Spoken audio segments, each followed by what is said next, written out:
everybody, I am Sir Havoc and welcome to this episode of the Anatomy of Great Games. You might have noticed I have changed it from the Anatomy of a Unicum to the Anatomy of Great Games, mainly because when I put this up on the forums, everyone starts crying when you say Unicum. Everyone's very sensitive. They just seem to think that if you just install mods, you'll automatically become a Unicum. Of course, we know this isn't true because the majority of the people in the game do of course have mods and they are not Unicums. Nonetheless, I don't want to take away the focus of what we're looking at in this series, and that is breaking down awesome gameplay. And we're starting off with a guy called Decha, who's a European master on the EU server. He is just a fantastic player, and there's lots to learn about his games as we go through. I will warn you, he does fire some premium ammo, guys, but as do most top-end players and a lot of people that play tier 9s and 10s. The armor's a lot harder to get through, and sometimes it is required. However, I will not support it wholeheartedly. Without a doubt, there are times he could get away with firing standard ammo rather than premium. However, in this game, I will say he does fire all his standard ammo before he goes on to premium, and that's really cool. Now, we started off with him in the E50, had a fantastic game there, and now we're with the Object 140. We're on Siegfried Line and its Encounter. Let's look at the teams quickly, guys. Okay, we can see that there's a Unicum on both sides, a guy from Fame, Andre Killer 94, and Decha on the other side. Now, Decha's side, let's face it, has a lower standard of player. Okay, so Decha's, according to the matchmaking, is going to be up against it. The plus side on Decha's team is he does have 2 tier 10 heavy tanks, and this does tend to be city orientated, so that's definitely going to go in their favour.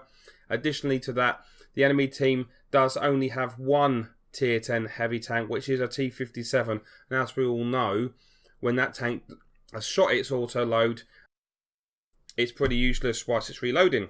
So let's go into the game, guys. Now, I'm going to break down various points here that I've made notes of. Points that I kind of think are the reason Decha have done really good. Now, one thing I will say, this guy's a master. He's got 3 marks on a lot of tanks. He knows the maps, he knows where to go, and he knows where to shoot and when to shoot. He knows when to make a snapshot, what he'll get away with. So this is what we're looking at, and this is what we're trying to take away from this game. So, like I said a second ago, it is an encounter map. Now, he's moving forward. Now, let's pay attention to where he's going now, guys. He's moving straight here, quite aggressively, coming straight into the city. He's in an Object 140, which is a Russian tier 10 medium. He sees the scout. Now, check out this first shot. Bang, straight away. I'm just going to very quickly pause that. Just quickly. Notice how. Just notice how, not only has he gone into some solid cover, but he's gone into the bushes. Now, I could see he was trying to get into the bushes just before he took that shot. It turned out he was spotted, but had he managed to get some solid bush there, he might not have been. Second shot straight in. Now that T49 is really feeling sorry for himself now. Now, have you ever gone to where that T49 tank is and gotten killed straight away? I know I have. Check out this position he's in now. This position is why probably you shouldn't go to there in a scout tank early on. Because it's not safe, guys. Look. Ready to fire. Penetration. Target unlocked. Now that is the enemy's tier 8 scout tank out of the game within the first 2 minutes. So he's been spotted there. So what does he do? He has a little peek here. Now a complete change of location. And now I want you to focus on this match and see how many times Decha relocates. It's not a small amount of times. Pay attention to how Decha handles this. Straight away, hold him in place, tracking shot. Another tracking shot. Now the T57 cannot withdraw to safety. We know that he's safe to fire because he's just shot all of his shells into that T34. Once he's reloaded, check out the angle Decha's keeping his tank at. Enemy armor is destroyed. Beautiful snapshot into the IS-3 there, using the cover of the T-57. Now he's making his way into the city, and now this is a lovely little area here. There's a few things I want you to take note here. I'm just going to pause it very quickly. Watch his angling. Watch how he uses this area and how he peeps. We're just going to have a little look at that in just a second. So the IS-3, very unsuspecting, doesn't even know Decha's here. Taking a shot, and he still doesn't know that Decha's in this position. And now he's trying to escape. Now I still believe he probably don't know Decha's here. He's running away, but look. Tracking shot. Now reverse side scraping. Enemy armor is destroyed. Now it was just good practice. Look, he didn't necessarily need to, but in case that IS-3 could get a shot, a perfect reverse side scraping angle. Now looking in at SU-122, again getting his angle, offering some tracks. I know some of you don't like me pausing, but let's just take a look at that. If we just... So this rubble here is covering any sort of lower plate. We can see the angle that the SU was shot from. All Decha did was offer him his tracks. He didn't give that SU a shot. Not one that he could ever penetrate. He gave him one that he couldn't. The SU took it, allowing Decha to reverse back and fire from safety. No shot there. So again, now he's looking for another shot. A change of location straight away. Not lingering. Where can he go to get shots?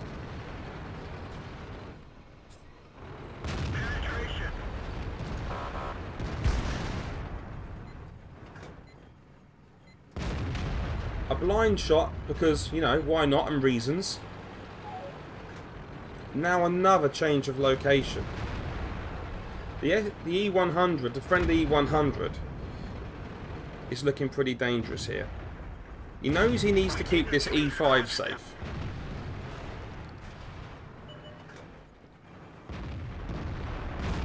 Just enough to have a shot. He doesn't peek forward no more than what he needs to. We can see the waffle trap, the WT or V100 is firing goal. So he needs to be careful of his angle here. He's showing the E100 his upper plate and causing a deflection.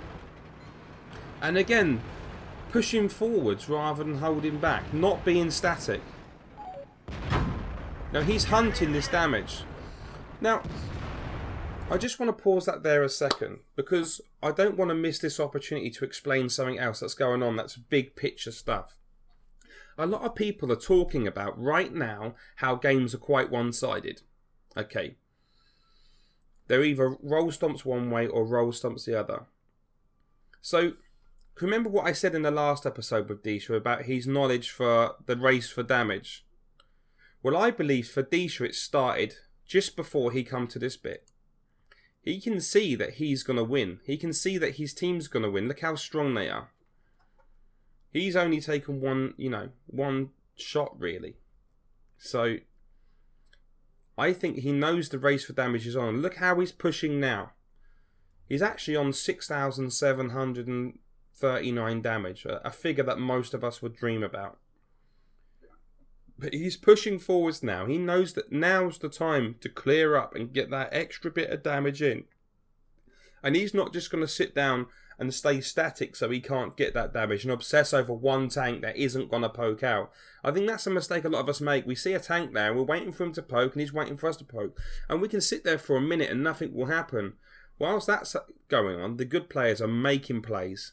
And making plays and getting damage. So let's continue. A great shot onto the turret of the Object 140 there. And now moving again forward to get a shot on the Waffle Tractor E100. Instead, seeing a Tiger 2.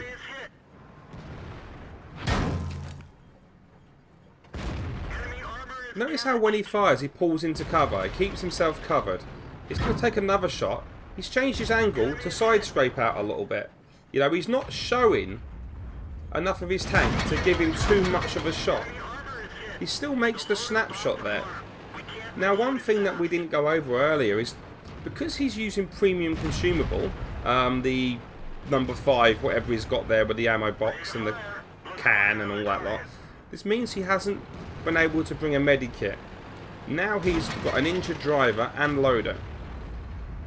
However, the enemy doesn't know that. So the enemy still thinks he's got the insane rate of fire off the Object 140. Forced now to fire heat because he's got no standard rounds. 2 deflections from the waffle tractor off his upper plate, just showing him that upper plate through the gaps there. And again, a change of location. Not trying to push that same corner where he could get damaged, but going to a different side where he would be unsuspected.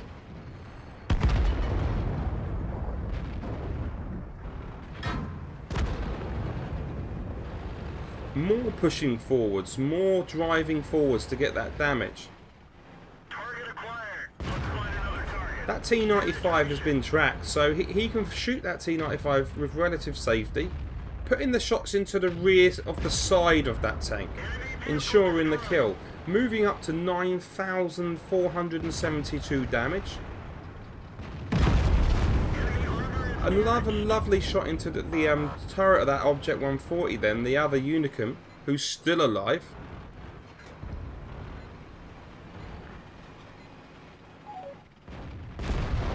Now a lovely shot into the kind of side cheek of the turret of that Object 140, punching it through with that heat to get some more damage.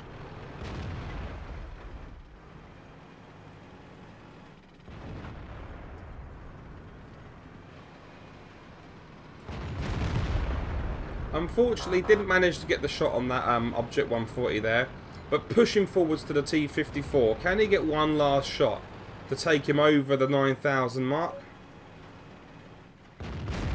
Yes. And that's the end of the battle there. So finishing on 10,236 damage that we actually saw. Some blind shots might have penetrated and went through. We'll see that in the post-game stats. So let's do a very quick rundown. A lot of instinctive angling when taking shots, preparing himself to take the shot, showing the enemy a part of his tank that they can't penetrate, and then moving forward when it's safe to shoot. We all know the safest time to take a shot is when the enemy is reloading. There's conscious tracking shots going on there. The T-57, the IS-3. Okay, trapping them tanks in place, not allowing them to pull back into safety. A good idea of when to snapshot and when to aim. And if that target's... what I've noticed with Decha, if he's just about to lose the target, he'll just shoot anyway. And you know what? About 3 times out of 5, he gets the shot. They would be shots that I probably wouldn't go for and I would, you know, not have the damage for. The other thing that I really have taken from this match is the different, you know, the changes of location. An aggressive push to a forward position, get some damage. A changed location, get some damage. A slight change of location, get some damage. Go back again, get some damage. A complete change of relocation, and then some more damage. Then driving forwards, always being at the front of that battle, always pushing for that damage. So no matter how that battle went, he was there getting damage, making that gun sing. Now let's move on to the post-game stats. So here we are with the post-game stats, guys. And I just wanted to take a little look through this with you guys. It's an ace tanker game. We've got Bruiser, Fighter, Fire for Effect and Shell Proof. Confederate Medal, Steel Wall, High Caliber and Tanker Sniper.